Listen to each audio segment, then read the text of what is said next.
नमस्कार साथियों। So once again welcome to back my YouTube channel Vicky run classes में आपका एक बार फिर से स्वागत है। साथ ही बात करेंगे आज के इस वीडियो में जो आपका क्लास 10th मैथ्स है उसका चैप्टर नंबर जो आपका 6 चल रहा है उसके बारे में बात करेंगे। यानी यहाँ पे आपके सामने दे रखा है कि प्रश्नावली जो 6.3 है उसका जो क्वेश्चन नंबर हमारे पास में 2 आएगा। क्वेश्चन नंबर जो हमारे पास में 1 होता है उसको आप तो इजीली कर सकते हैं साथी, तो वो आप खुद से करना है। यहाँ पे दे रखा है क्वेश्चन नंबर हमारे पास में 2 है, उसके बारे में बात करने वाले। तो हमारे पास में देखोगे इस प्रकार से एक आकृति दे रखी है और यहाँ पे आपको बोला है कि जो आपका डी ओ सी यानी ये वाला ट्राइंगल दे रखा है वो आपके पास में ओ बी ए के समरूप दे रखा है। यहाँ पे बी और सी का वैल्यू आपको दे रखा है 125 डिग्री है और सी और डी का वैल्यू आपके पास में 70 डिग्री दे रखा है। तो आपको निकालना क्या है साथी, देखो यहाँ पे आपको एक वैल्यू निकालना कि डी और सी का वैल्यू निकालना। अब देखो कि डी और सी कौन सा है, ये रहा आपके पास में डी रहा, ये आपके पास में ओ रहा और ये आपके पास में सी रहा, मतलब ये वाला वैल्यू आपको निकालना। तो इसको हम मान लेते हैं हमारे पास में ये क्या है, अक्ष डिग्री हो जाएगा। यहाँ पे अगला देखो डी सी ओ, तो यहाँ पर देखो डी सी ओ रहा, तो इस वाले एंगल का मान भी आपको निकालना है। तो इसको मान लेते हैं हमारे पास में क्या हो गया, y डिग्री हो गया और ओ ए बी का वैल्यू निकालना है। तो ये रहा आपके पास में o रहा, ये आपके पास में a रहा और ये आपके पास में क्या रहा, b रहा। तो इसको मान लेते हैं हमारे पास में क्या, z डिग्री का एंगल हमारे पास में साथी बन रहा है। तो अब देखो हम इसको सोल्व कैसे कर पाएंगे। सबसे पहले आप लोग देखेंगे कि हमारे पास में जो वैल्यू निकालेंगे यानी कि जो आपका डीओसी के लिए निकालेंगे, यहाँ पर देख लीजिएगा साथी आप लोग कि यहाँ पे बना हुआ क्या है, यानी ये एंगल दे रखा है कि आपके पास में डी ओ बी, ये वाला पूरा एंगल क्या बन रहा है कि रेखिक युग्म कोण बन रहा है। तो यहाँ पर हम क्या लिख सकते हैं कि हमारे पास में यहाँ पर चित्र में दे रखा है कि जो आपके पास में कोण क्या दे रखा है कि डी ओ सी बराबर होगा किसी 180 डिग्री के बराबर होगा।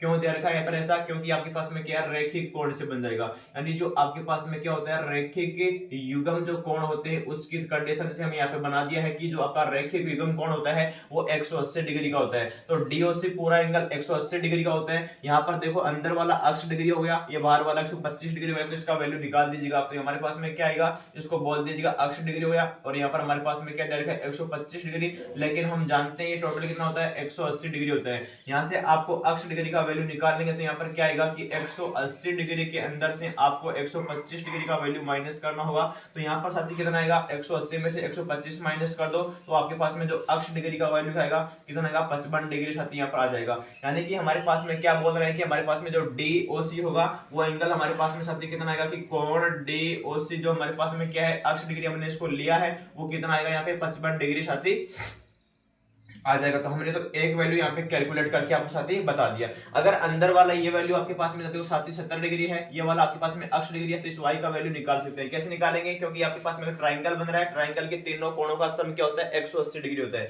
तो यहाँ पर क्या लिखेंगे कि हमारे पास में एक ट्राइंगल दे रखा है, ट्राइंगल देख लो कौन सा दे रखा है यहाँ पे कि डी, यहाँ पे ओ है फिर सी है, ये क्या है हमारे पास में ट्राइंगल दे रखा है। इस ट्राइंगल के तीनों कोणों का योग क्या होता है 180 डिग्री होता है। यहाँ पे क्या लिखेंगे, त्रिभुज के यानी त्रिभुज डी ओ सी के तीनों कोणों का सम, यानी बोल देंगे तीनों कोणों का योग, तीनों कोणों का योग क्या होता है 180 डिग्री साथी बराबर होता है। तो यहाँ पर क्या लिखोगे 180 डिग्री लिख देना। तो यहाँ पर देखो हमारे पास में तीन एंगल से बने हुए, एक तो हमारे पास में 70 डिग्री का था तो वो लिख दो 70 डिग्री, और एक हमारे पास में अक्ष डिग्री का था लेकिन उसका वैल्यू हमारे पास में कितना हुआ साथी 55 डिग्री हो गया। तो यहाँ पे लिख दो 55 डिग्री लिख दो। और हमारे पास में y डिग्री का वैल्यू निकालना, तो यहाँ पर लिख दीजिएगा y डिग्री वो किसके बराबर होगा 180 डिग्री के साथ बराबर आ जाएगा। यहाँ पे आपको y का वैल्यू निकालना चाहते तो y का वैल्यू कैसे निकालेंगे, सबसे पहले आपको पता होना चाहिए कि 70 प्लस का यहाँ पे हो गया 55 प्लस का यहाँ पे हो गया, तो इसको पहले आप जोड़ लीजिएगा। जोड़ेंगे तो हमारे पास में क्या बनेगा कि 180 डिग्री माइनस 125 बनेगा फिर से, तो y डिग्री का वैल्यू भी हमारे पास में साथ यहाँ पर कितना आएगा 55 डिग्री आ जाएगा। क्योंकि करना आपको क्या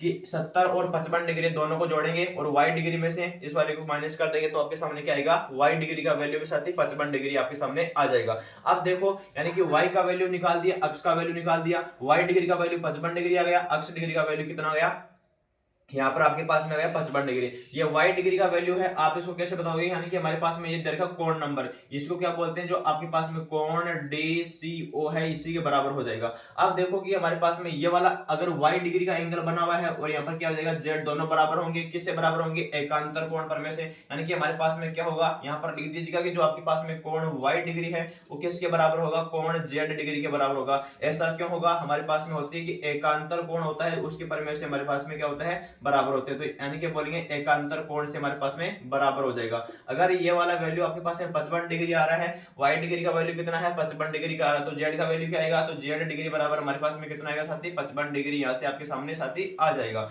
तो हमने निकाला अक्ष डिग्री का वैल्यू 55 डिग्री, y का वैल्यू 55 निकाला और z का वैल्यू कितना निकाला 55 डिग्री। और ये आपके सामने कोण कौन सा हो गया आपके पास में, ये कोण हो गया कि OAB हो गया। तो साथ ही इस प्रकार से आप लोग इस प्रश्न को सॉल्व कर सकते हैं। उम्मीद करता हूं बेहतरीन तरीके से आपको समझ में आया होगा।